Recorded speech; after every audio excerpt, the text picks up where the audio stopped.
Қайырлы күн достар. Біз бүгін сіздермен дәмі өте керемет, жасау жолы оңай, ешқандай артық затты қажет етпейтін, витаминге толы көктемдік салат жасайтын боламыз. Орам жапырақтан. Өте пайдалы әрі дәмді болып шығады.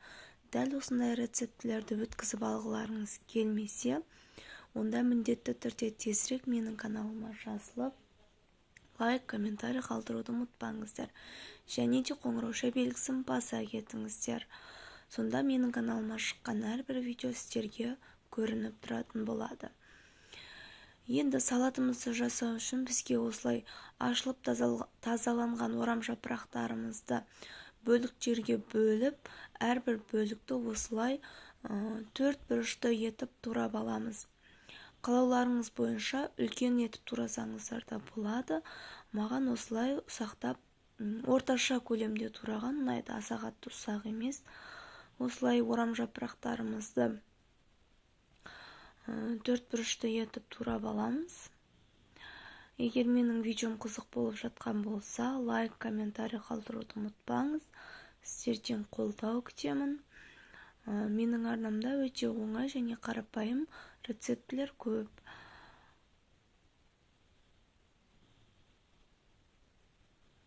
Жалпы бұл салат витаминге толы, көктемдік аппетитті ашатын салаттардың бірі деуге болады. Дәл қазіргі ораза мезгіліне таптырмас салаттар өте жеңіл, асқазанға жеңіл, ауыр емес салаттың бір түрі. Ешқандай майонезді де қажет етпейді. Енді осы туралған капустамызға кристальный тұзымызды салып, жақсылап араластырып, қолдың көмегімен жақсылап мұжып аламыз, араластырып. Яғни біздің тұзымыз сіңіп тұруы қажет. Енді осы орам жапырағымыздың үстінен күштен сәбізімізді өткізіп салатын боламыз. Үлкен көлемдегі бір сәбіз жарайды. Егер сәбіздеріңіз ұсақ болса, екеу турасаңыздар болады. Міне осылай сәбізімізді күштен өткізіп аламыз. Күштен өткізген кезде ұсақтамай міндетті түрде толық көлемде өткізіп алыңыздар. Сонда сәбіздеріңіз ұзын әрі әдемі, дәмді болып шығады.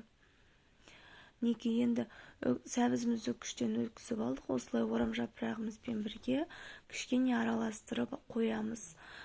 Сәбізімізде тұзы сіңіп, кішкене жұмсап тұруы қажет. Неге осылай араластырып алғаннан кейін енді қалған заттарымызды турайтын боламыз.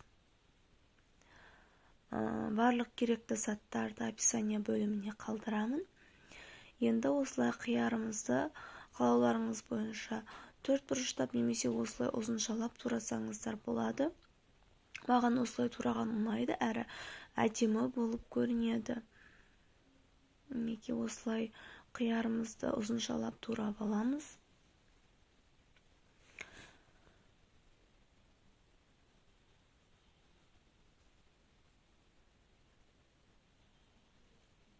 Егер сіздерде қызанақ болса, қызанақ қоссаңыздар да болады. Және де бұл салаттың ерекшелігі, ешқандай қызанақ қоспасаңыз да салатымыз сулы әрі дәмді болып шығады. Неге қиярларымыз осылай турап, араластырып алатын боламыз барлығын.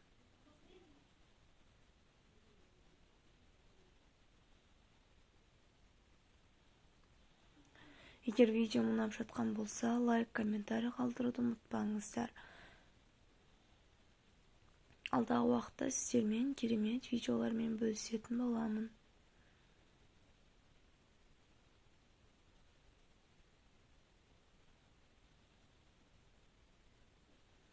Енді қиярымызды турап болғаннан кейін көк шөптерімізді турайтын боламыз. Мен бұл жерде укроп қолдандым, және сіздерде кинза болса, оны да салуға болады. Менде кинза болмағандықтан укроп және көкпиязды қолдандым. Укропты қатты ұсақтамаймыз, осылай үлкен-үлкен етіп турасақ, әдемі болып көрінеді. Неге енді көкпияздарымызды турап аламыз. Бұны да аса қатты ұсақтаудың қажеті жоқ. орташа көлемде турап алсаңыздар болады. Көктемдік өте витаминдерге толы әрі иммунитет көтеруге пайдалы салаттардың бірі. Міндетті түрде жасап көріңіздер, отбасыларыңыздың қуанары сөзсіз.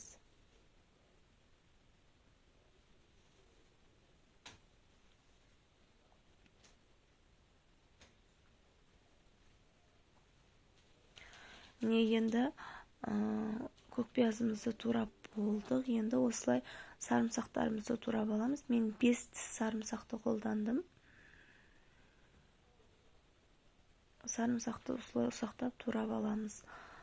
Маған сарымсақты осылай ұсақтап қолмен тураған ұнайды.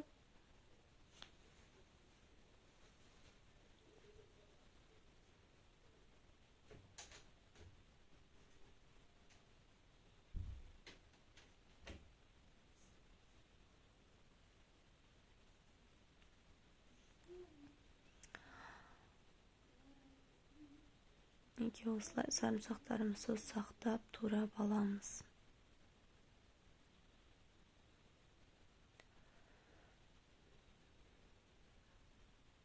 Енді осы дайын болған заттарымыздың үстіне қоспаларымызды қосатын боламыз.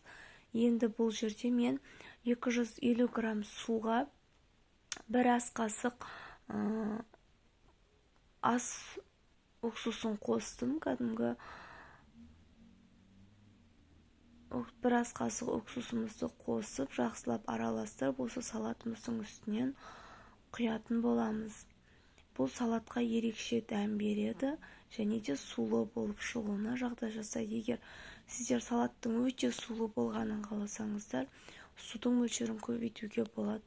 Және де осындай соевый соус қостым. Мен 1-1,5 қасық қостым. Сіздер қаласаңыздар тағы да қоспауға да болады. Егер қаламасаңыздар, кішкене көптеу қосуға да болады. Мен осындай сушыға арналған соус қостым. Ол өте қою болып шығады. Енді дәміне қарай қызыл бұрышымыз бен кензамызды салып, жақсылап қолдың көмегімен араластырып алатын боламыз. Міндетті түрде араластырған кезде жақсылап қолдың көмегімен басып араластырыңыздар. Сонда біздің ішіндегі заттарымыздың дәмі бір-біріне сіңіп әдемі болады.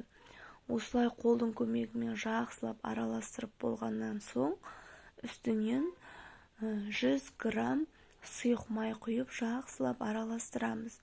Және де бұл салаттың дәмі бастапқыда білінбеуі мүмкін. Мүмкін болса бір түнге қалдырып қойсаңыздар, салаттың дәмі өте әдемі болып шығады. Отбасыларыңызға ұнары сөзсіз. Міне енді араластырып болғаннан кейін, әбден араластырып болған соң, сұйық майымызды құйып, тағы да бір рет араластырамыз. Біздің заттарымыз ішіндегі тұзбен және уксустың көмегімен осылай бастапқы массасын жоғалтып, өте әдемі ерекше қалыпқа келеді. Яғни біздің орам жапырақтарымыз, сәбіздеріміз кішкене жұмсарып, өзінің дәмін беріп жатыр. Мінекей дәмі деген өте керемет. Сіздерге жасап көруге кеңес беремін. Міне суы өте мол әрі пайдалы салаттардың бірі. Лайк, комментарий қалдыруды ұмытпаңыз.